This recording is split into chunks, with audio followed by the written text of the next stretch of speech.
Yes, he should be busy with the monster. Now while he's gone, I can quickly sneak into his room and... Haha, I knew it! I knew you would try to attempt to get in here while I was gone. That's why I set up a force field around the door. No more crap you can sneak into my room. But then how do you get in? Easy enough, I said so only humans and cats can get in.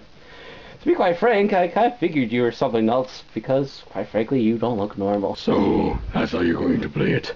I shall be back.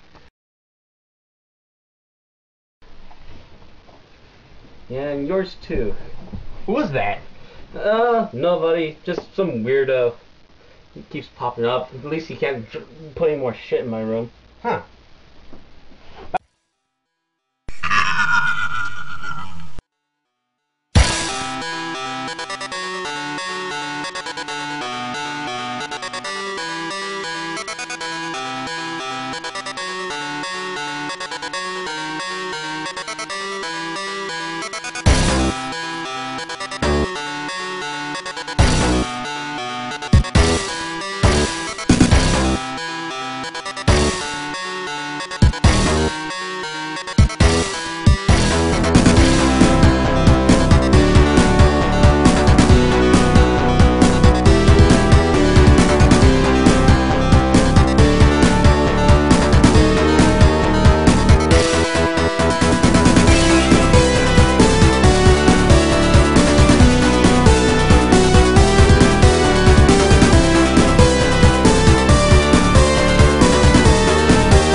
Hello and welcome back everyone, I'm Mad Matt.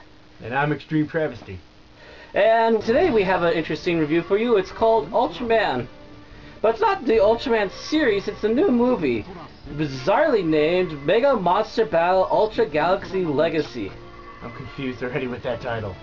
Well, apparently, the long and the short of it is, it's a movie based after their video game series, which is also relatively good and you can't get because it's on PlayStation 2. Really? PlayStation 2, I have that, but I'm probably... But it's not getting ported to America. Ah, okay. Bull. It's an awesome series from right here.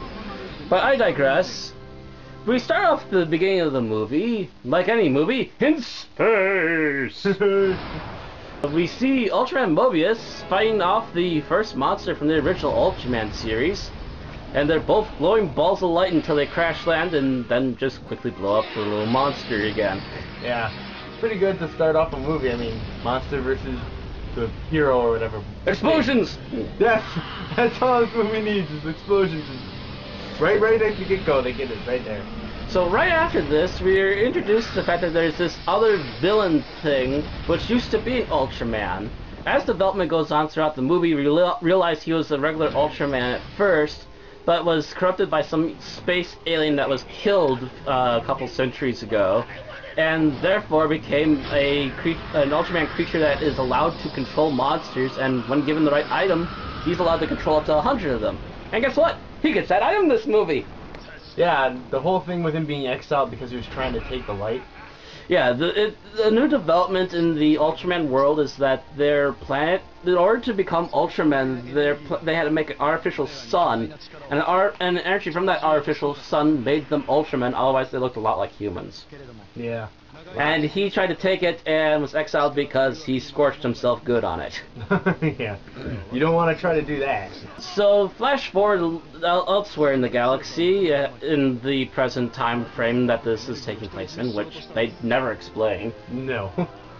And we've got Ray from his own series spin-off in Ultraman, where he's the guy who slides the card and summons one of 3 monsters. One of them being Gamora, which will kick your ass, royal. Epic. Completely. Well, they find his touchdown on a planet, and what should you know? A meteor! Yay! So, what should come out of a meteor but another giant monster?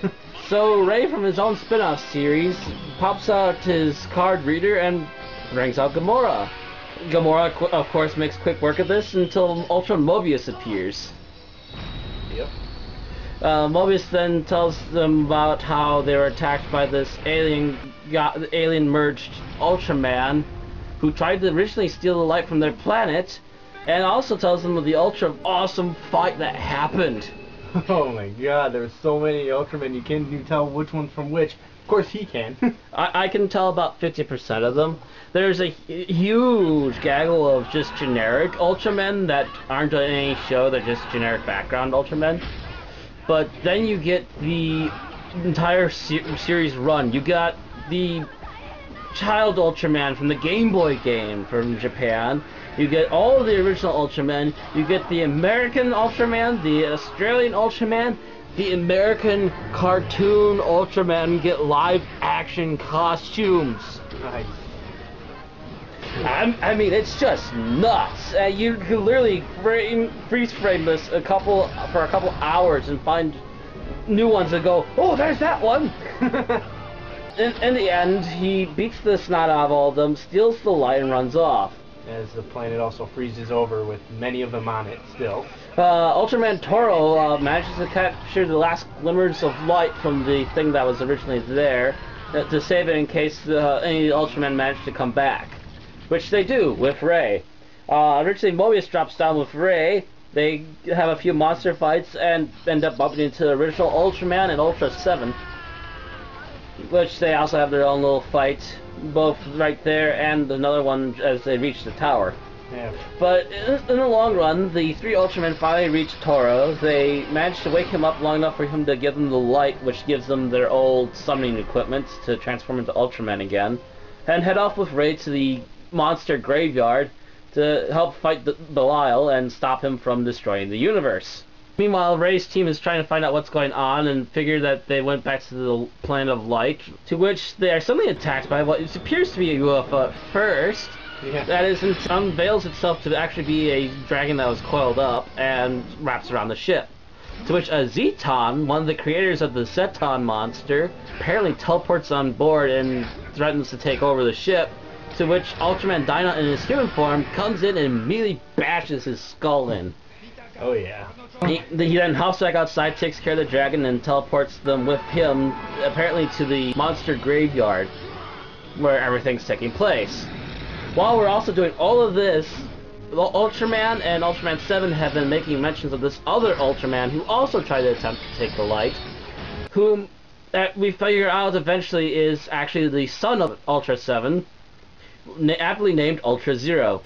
But in the long scheme of things, they probably figure out, thanks to Seven throwing his eye buster, that they apparently are under attack and need help.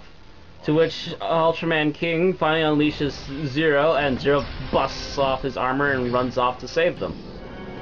He gets there relatively fast, knocks some of the monsters around, and picks up Seven and drags off to safety. To which we assume Ultraman 7's dying as his eyes turn off. Yeah. So we get an emotional moment, and then he just goes berserk on all the monsters, killing them all, including Zeton. Just like epic fail for all the monsters. He's literally doing everything from beam attacks to martial arts to just using his double eye busters to slash them anew. Zero does eventually defeat Belial, but then uberness. Mega uberness.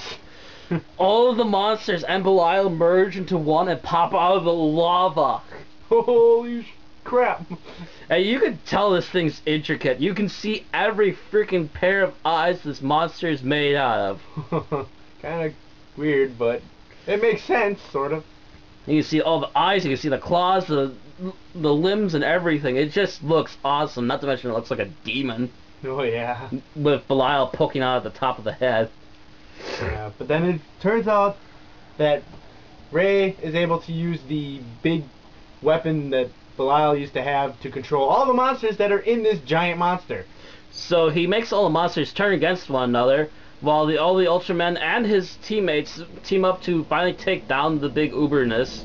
And nice little epic atomic explosion. And also destroys the staff while taking him down. So, having finished off this monster, the humans get to see the planet of light. We get to meet the Ultramen in their human forms again. Shake hands, thank everyone for helping save the galaxy. Then we get a big epic scene with Ultra Claws and him announcing to all the other Ultramen. And I literally mean all the other Ultramen. They slowly show all of them in his big epic speech about how they're gonna go off and save the galaxy.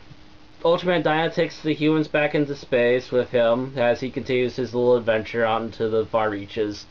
And then we pan out to the stars again, and slowly coming on a crater with a familiar form. And one glowing eye. He's not dead yet. Son of a... Who would have figured? No, really. Sequel! Ah! In case you're wondering why this video seems so short, it's really got not much of any plot, really, which actually does not hinder this at all. The plot is very small and therefore uncomplicated and easy to follow.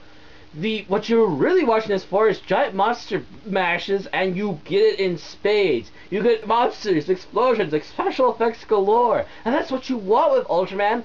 And I might also add that this entire movie, as far as I'm aware, is shot in blue and green screen, which means they did a George Lucas and made it not suck.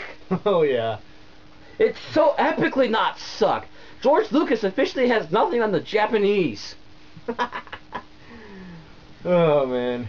All you need is giant monsters and explosions. What the hell's wrong with you, Lucas? And the only other thing that was, besides all that, was the one fanboy throughout the entire movie. Oh yeah, the fanboy is just wonderful for little giggles because he spazzes out with every Ultraman that walks on the screen. Yeah.